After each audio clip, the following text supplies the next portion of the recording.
Good afternoon, gentlemen. I hope your day is good. I hope you had a good homecoming on Friday. We had a homecoming parade here. It's weird. I'm so used to that stuff still. Like homecoming parade in Valley City is like at 4 o'clock.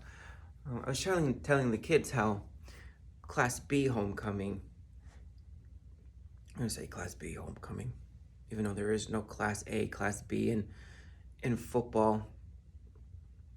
But small schools have homecoming, like homecoming Friday is an all-day activity. I don't know if it's that way over in Tower City, Maple Valley, but and when I was teaching up in Rolla, like we didn't have any classes on Friday. It was float building in the morning.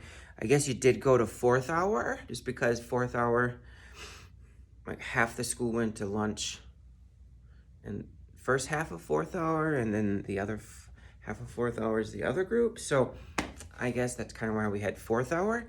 But yeah, so we did the float. Yeah, because that was 4 o'clock.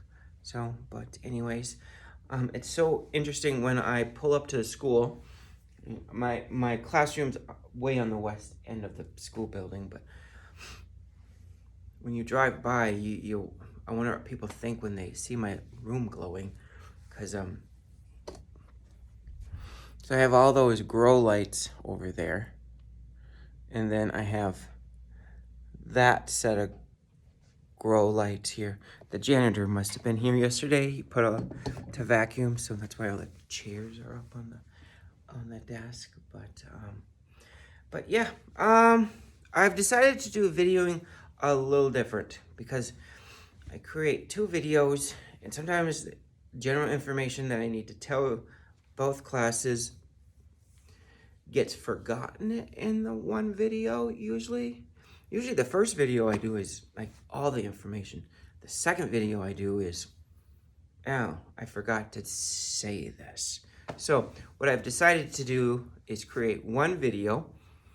So the video will be long, but like for example, the first part will be intro. The second part will be livestock equine. So Marty, when I'm done giving the announcements here, I will put in your email, jump to this time in the video for your class. Understand that? So keep that in mind. This will be a long video. I shouldn't say a long video. It might be a longer video than normal, but I'm putting 2 classes in one video just so that I get the general announcements to both classes. So, and if you wanted to sit through both videos, as long as you got your work done, I guess it's okay. I mean, I don't know if I would sit through a class that I didn't have to. Sometimes I would, depends on the topic.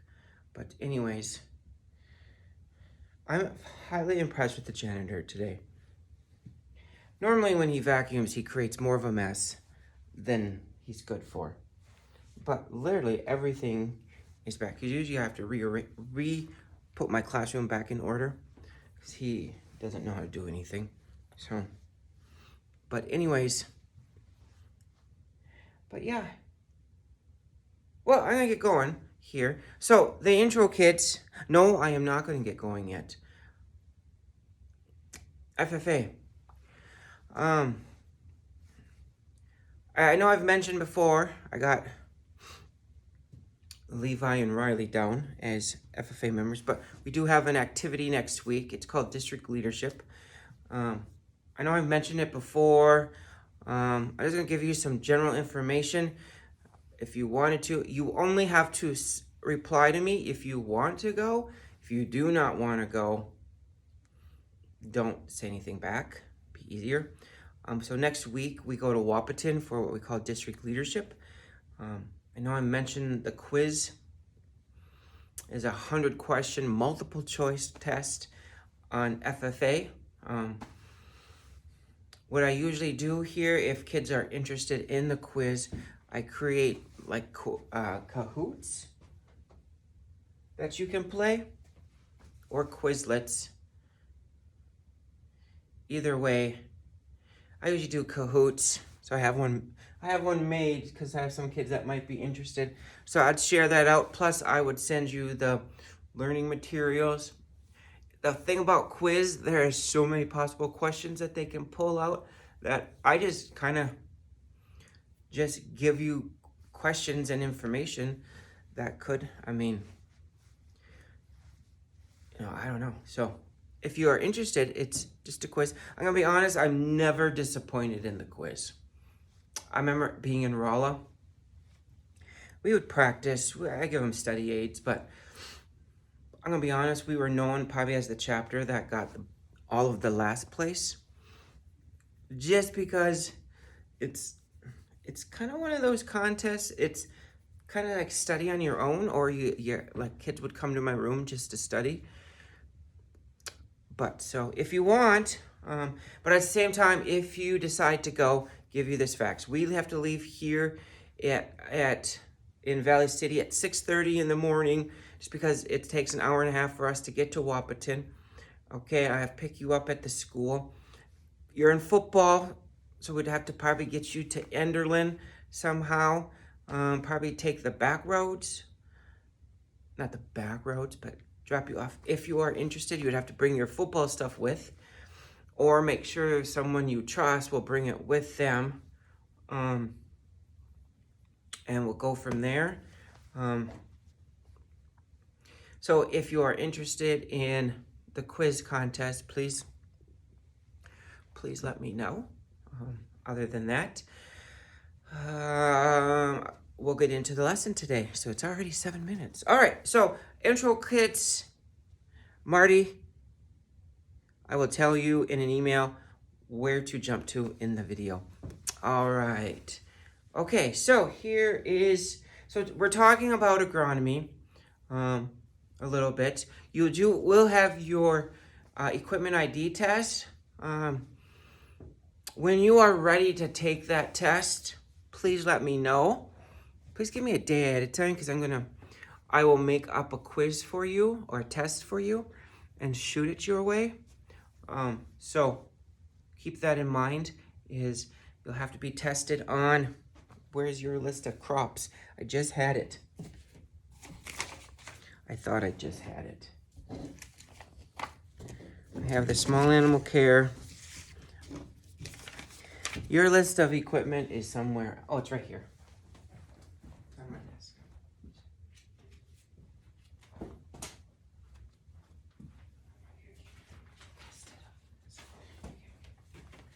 So remember, you're getting tested on the yellows.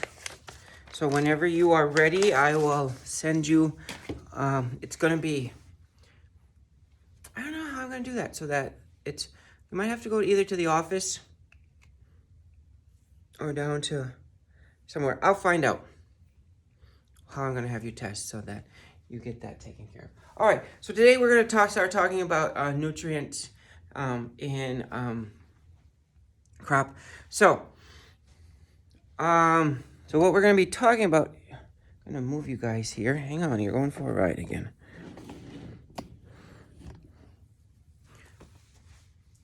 So what we're going to be talking about here is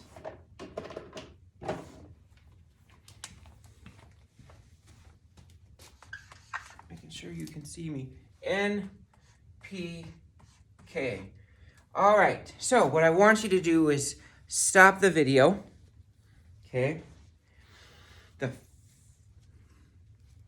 Some of you, I always forget who's in whose class. John, pretty sure John, you're in 5th hour. As long as you send me the text, you get it. And then whoever in 7th hour sends me the text message, I'll carry my phone. Well, I have my watch on today. So whoever sends me the text message first will get. I do have them. I have a prize. It's candy. Whoever sends me the text first from 7th hour, and as long as John sends me the text from 5th hour, he automatically gets it since he's the only one in 5th. And I'll go by the timestamp on the text. Okay? What does NPK stand for? I'm going to stop for a minute so that I'm going to ramble for a bit because I am going to, so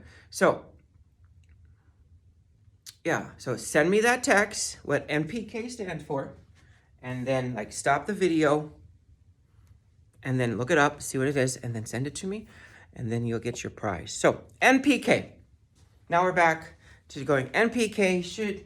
You should have sent me a text that said nitrogen, phosphorus, potassium. Those of you that have taken chemistry or even physical 9th grade science, you should have learned this. These are their symbols: nitrogen, phosphorus, potassium. Sometimes potassium is called, they like to call it potash. So sometimes if you have a farmer or agronomist talking about potash, they're actually talking about potassium.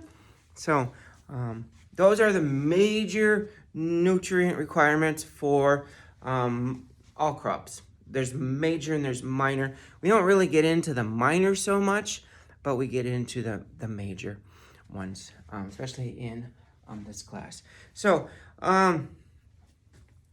NPK, if we look here, as you get older, if you decide to take an agronomy class here at the center, we do make some type of, this is the corn one. So what happens here is each of these are responsible for something in some type of nutrient in the crop, okay? We will go a little bit into that. Probably your assignment for today will be telling me what does N, P, and K do for crops in the end. So keep that in mind is when we're going through that. But we're also going to talk about a little bit about deficiencies in that, and that kind of, I have this out here because my agronomy class is covered. You guys in agronomy happen to be right now at the same point because they're going to be talking about NPK today. They're going to start anyways.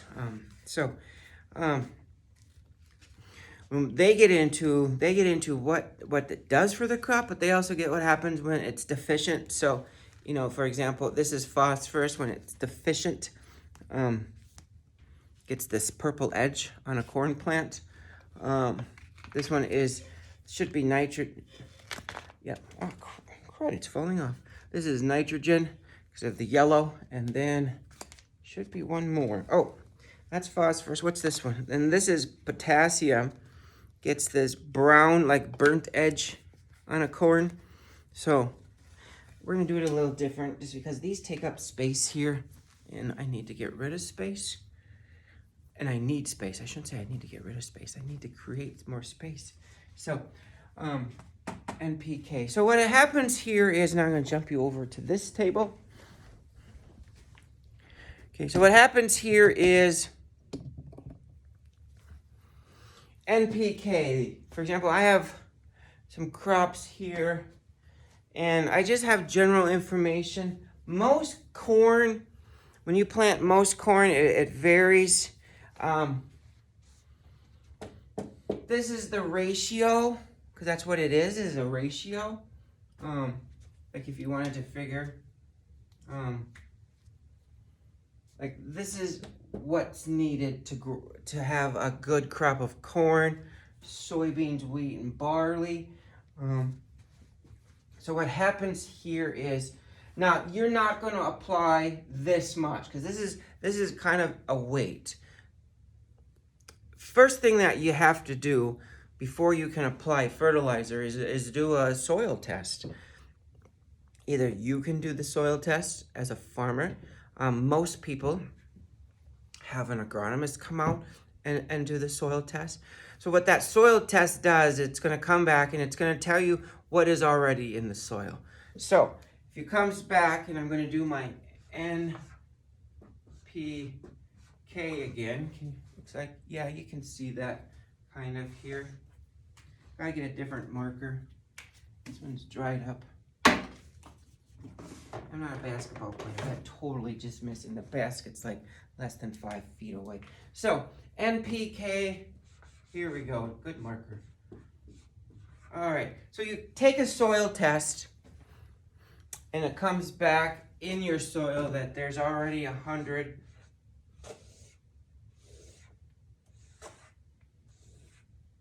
Okay, comes back as nitrogen, there's 100 in there.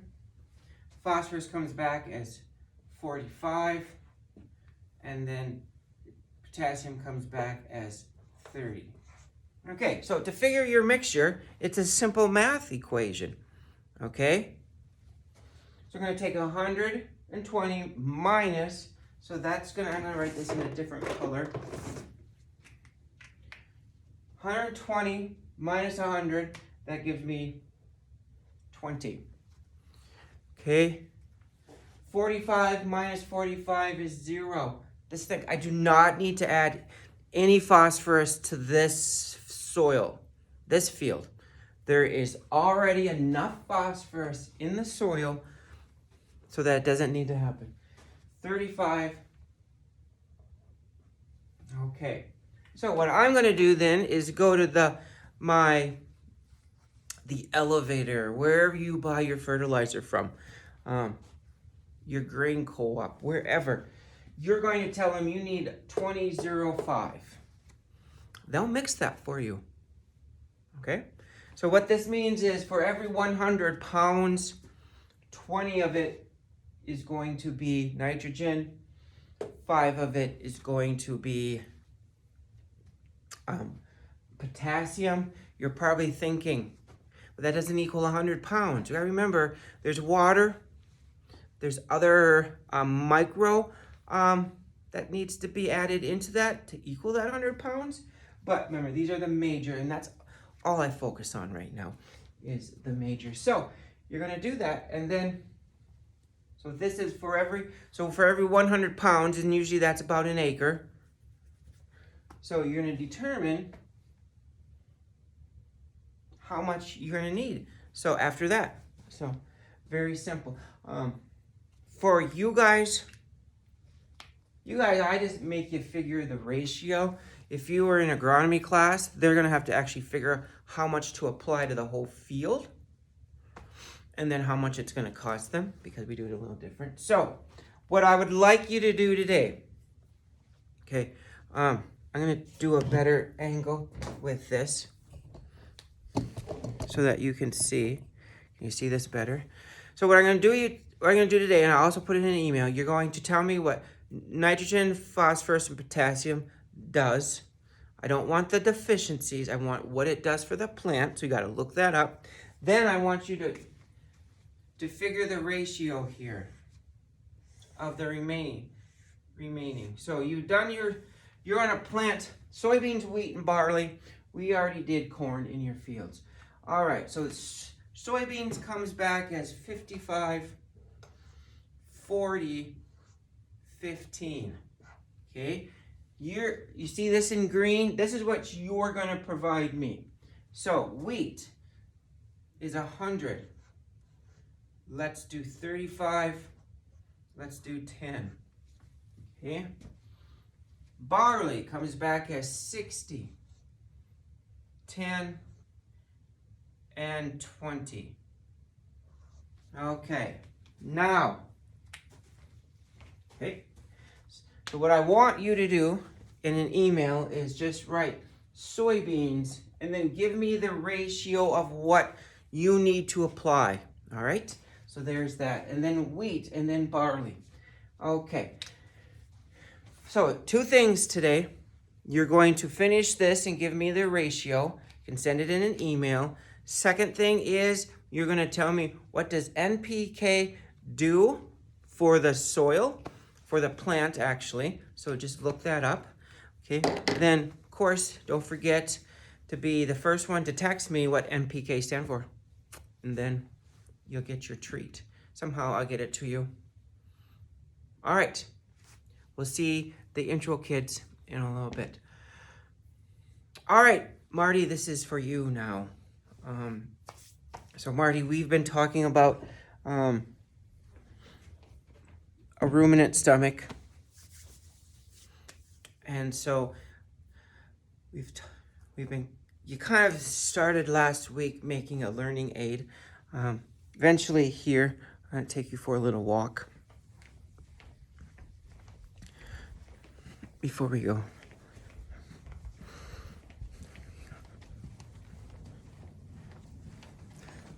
Yeah, gotta walk a ways. So if you were, when you were here for welding, you probably don't see this. You don't see the hallway very well, but see if I can get this to stay. I'm on a cart here, so right now in my hallway, I have this gigantic ruminant stomach. I think sometimes you gotta forget, I can't really call it a cow stomach, just in the sense of, because sheep and goats are ruminant animals, and honestly, I think rabbits are ruminant.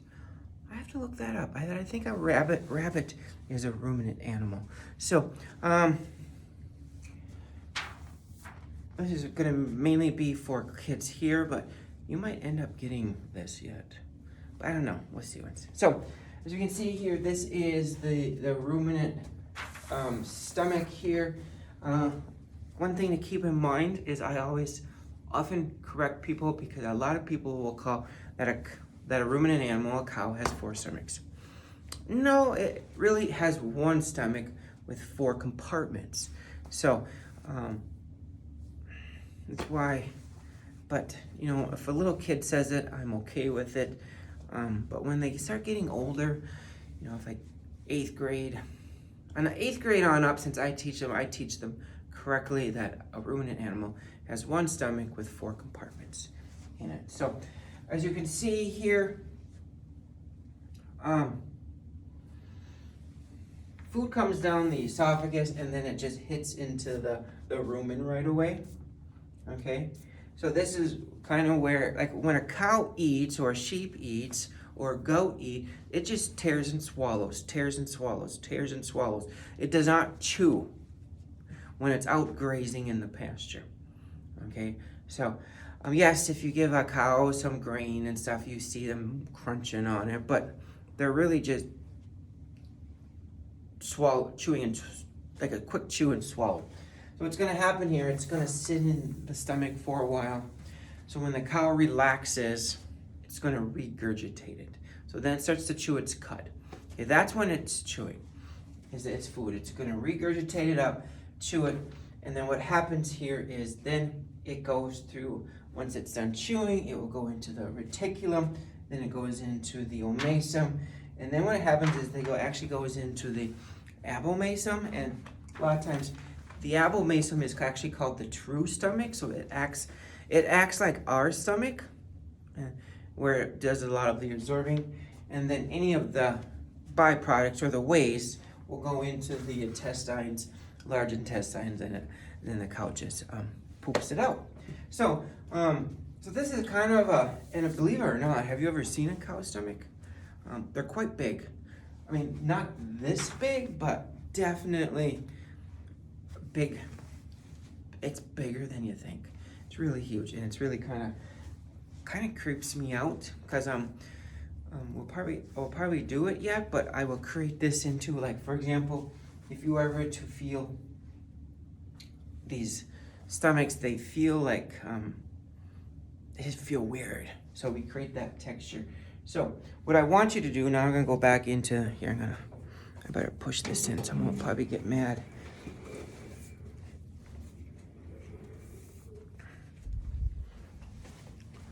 All right, so we're gonna go back into the classroom so that you can get going on your activity, more of an activity today, and then